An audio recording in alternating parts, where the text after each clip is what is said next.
Jeffrey Dahmer, also known as the Milwaukee Cannibal, was one of the most notorious serial killers in American history. Between 1978 and 1991, he murdered 17 men and boys, many of whom he raped, dismembered, and cannibalized.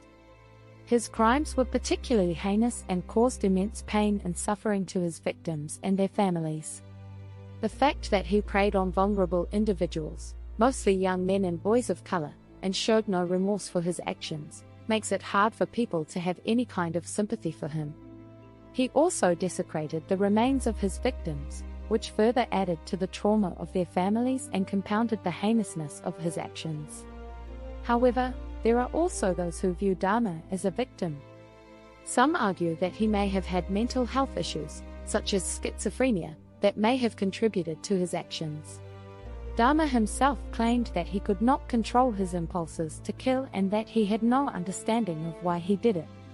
He was diagnosed with borderline personality disorder and necrophilia, both of which are rare disorders that can have a significant impact on an individual's behavior.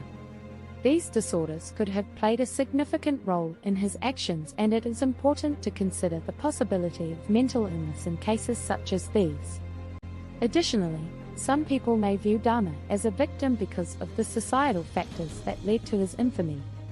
Dahmer grew up in a broken home, with an abusive and alcoholic father, and he struggled with feelings of loneliness and isolation throughout his life. These traumatic experiences may have contributed to the development of his mental health issues, and it is important to consider the role of childhood trauma in cases of violent crimes.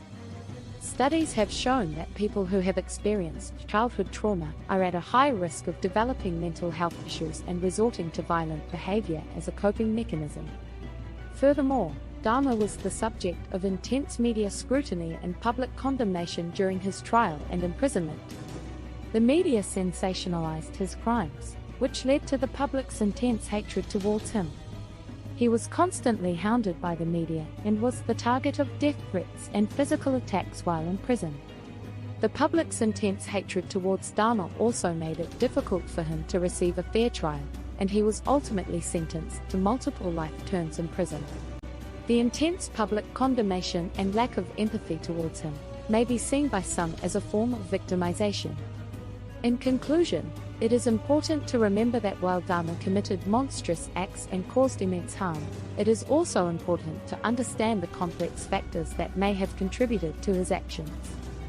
These factors include mental health issues, childhood trauma, and societal influences. While it is easy to hate and condemn Dahmer for his actions, it is important to approach the topic with a nuanced perspective, rather than just hate and condemnation.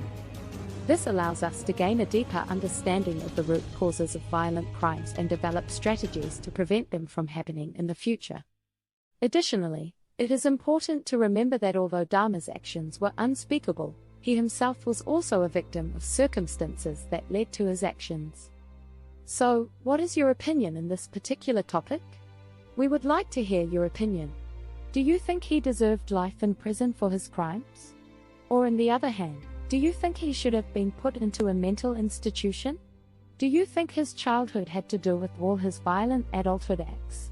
Please, let us know your opinion about this case in the comments down below, because this is the open space, where everyone can be heard.